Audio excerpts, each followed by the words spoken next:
Hi నమస్తే, నేను మీ నాగేశ్వర్ దేవులపల్లి. మీరు చూస్తున్నారు మన సేవ తెలుగు యూట్యూబ్ ఛానల్.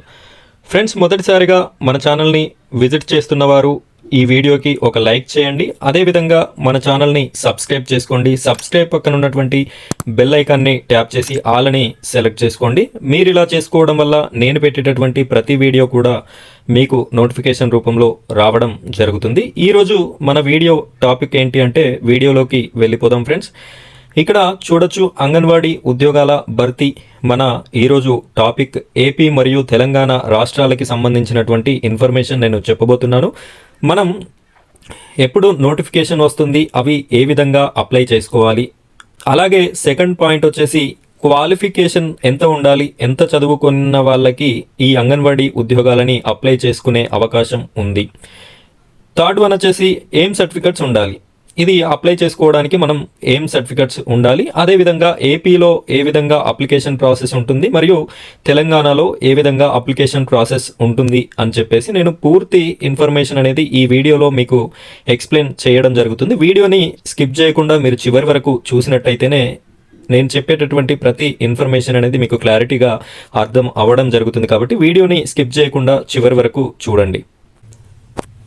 ఫ్రెండ్స్, మనం అంగన్వాడీ ఉద్యోగాల గురించి మాట్లాడుతున్నాం. తెలంగాణ మరియు ఆంధ్రప్రదేశ్ రాష్ట్రాలలో అంగన్వాడీ ఉద్యోగాలకు సంబంధించినటువంటి అప్లికేషన్స్ ఏ విధంగా అప్లై చేసుకోవాలి అనే విషయం మాట్లాడుకున్నట్టయితే, ఫస్ట్ ఆఫ్ ఆల్ ఆంధ్రప్రదేశ్కి సంబంధించినటువంటి ఇన్ఫర్మేషన్ని మనం చూసుకున్నట్టయితే, ఆంధ్రప్రదేశ్లో ఆఫ్లైన్ ద్వారా అప్లికేషన్ అనేది చేసుకునే అవకాశం ఉంటుంది. మనకు నోటిఫికేషన్ ఒక్కొక్క జిల్లాకి సంబంధించినటువంటి నోటిఫికేషన్ ఇస్తారు. ఒక్కొక్క జిల్లాకి ఒకసారి నోటిఫికేషన్ అనేది ఇవ్వడం జరుగుతుంది. సో అప్పుడు నోటిఫికేషన్ ఏ జిల్లాకి సంబంధించి అయితే నోటిఫికేషన్ వస్తుందో ఆ జిల్లాకి సంబంధించినటువంటి జిల్లా కలెక్టరేట్ ఆఫీస్లో మనం ఆఫ్లైన్ పద్ధతిలో మనం ఆఫీస్కి వెళ్ళి ఆఫ్లైన్ పద్ధతిలో అప్లికేషన్ అనేది చేసుకోవాల్సిన పరిస్థితి ఉంటుంది. ఇక తెలంగాణ విషయానికి వచ్చినట్టయితే, తెలంగాణలో ఉన్నటువంటి అన్ని జిల్లాలకి ఒకేసారి నోటిఫికేషన్ అనేది రిలీజ్ చేయడం జరుగుతుంది.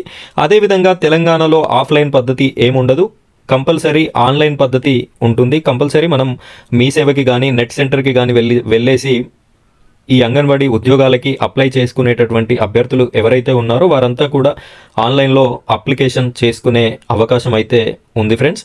ఇక మనం సెకండ్ పాయింట్ వచ్చేసి క్వాలిఫికేషన్ గురించి మాట్లాడుతున్నాము.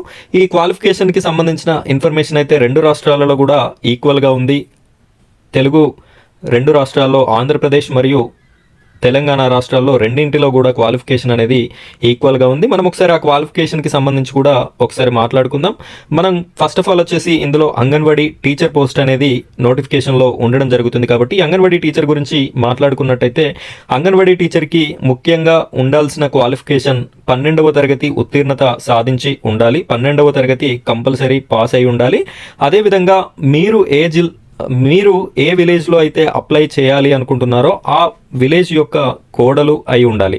ఫర్ సపోజ్ మీరు నివసిస్తున్నటువంటి ఊరిలో మీరు అప్లై చేయాలి అనుకుంటే ఆ ఊరికి సంబంధించినటువంటి కోడలుగా మీరు ఉండాలి. అలాంటి అవకాశం ఉంటేనే మీరు ఇందులో అప్లై చేసుకునే అవకాశం ఉంటుంది. ఇది రెండు తెలుగు రాష్ట్రాల్లో కూడా సమానంగా ఉంది క్వాలిఫికేషన్ అనేది. ఇక నెక్స్ట్ వచ్చేసి అంగన్వాడీ హెల్పర్ పోస్ట్ అనేది ఉంటుంది. ఈ అంగన్వాడీ హెల్పర్కి సంబంధించి క్వాలిఫికేషన్ చూసుకున్నట్టయితే 10వ తరగతి ఉత్తీర్ణత అనేది సాధించి ఉండాలి. కంపల్సరీగా 10వ తరగతి పాస్ అయిన వారికి మాత్రమే అప్లికేషన్ చేసుకునే అవకాశం ఉంటుంది.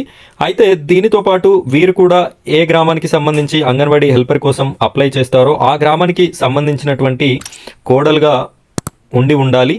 ఇక థర్డ్ వన్ వచ్చేసి మినీ అంగన్వాడీ వర్కర్ పోస్ట్ కూడా ఉండడం జరుగుతుంది.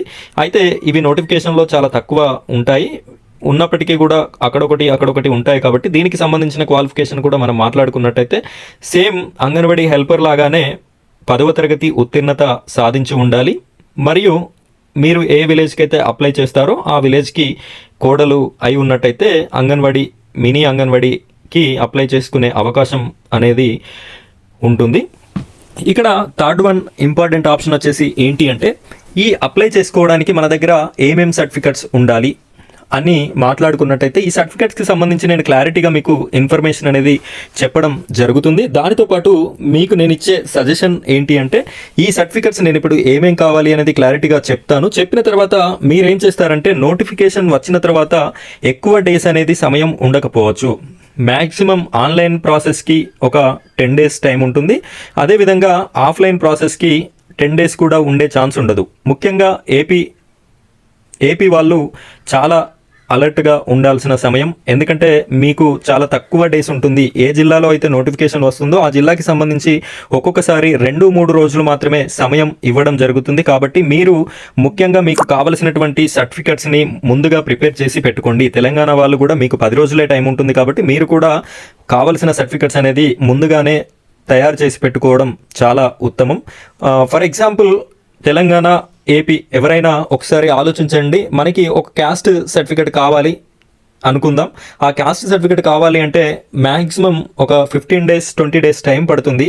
సో ఇక్కడ మీరు నోటిఫికేషన్ వచ్చిన తర్వాత చేసుకుందాంలే అనుకునే వారికి మాత్రం మీకు అంత టైం అనేది ఈ నోటిఫికేషన్ వచ్చాక ఉండకపోవచ్చు. అందుకోసమే నేను చెప్పేది ఏంటంటే ఇప్పుడే మీరు కావాల్సినటువంటి సర్టిఫికెట్స్ని రెడీగా పెట్టుకోండి. ఇప్పుడైతే మనం ఏమేమి సర్టిఫికెట్స్ కావాలో చూసేద్దాం.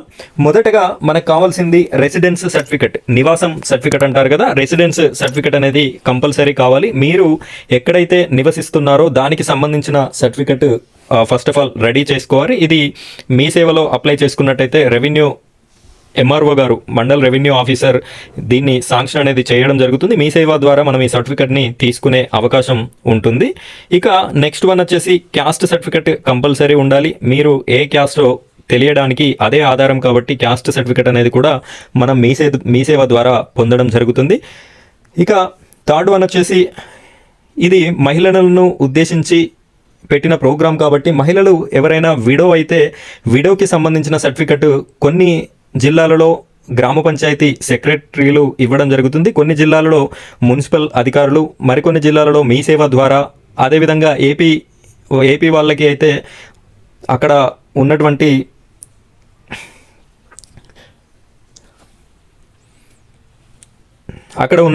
సిబ్బంది ద్వారా ఇవ్వడం జరుగుతుంది. కాబట్టి మీకు ఏ విధంగా అయితే ఈ సర్టిఫికెట్ వస్తుందో ఆ విధంగా ఎవరైతే విడో అయి ఉంటే ఆ విడోకి సంబంధించినటువంటి సర్టిఫికెట్ని కూడా తీసి దగ్గర పెట్టుకోండి.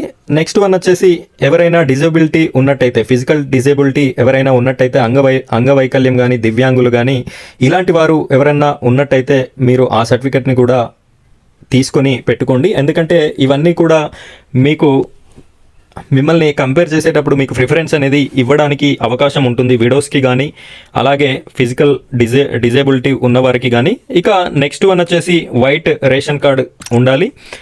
నెక్స్ట్ వచ్చేసి ఓటర్ ఐడి, నెక్స్ట్ వచ్చేసి ఆధార్ కార్డ్. ఇప్పుడు నేను ఏవైతే మీకు సర్టిఫికెట్స్ చెప్పానో ఈ సర్టిఫికెట్స్ని మీరు ముందే తయారు చేసి పెట్టుకోండి.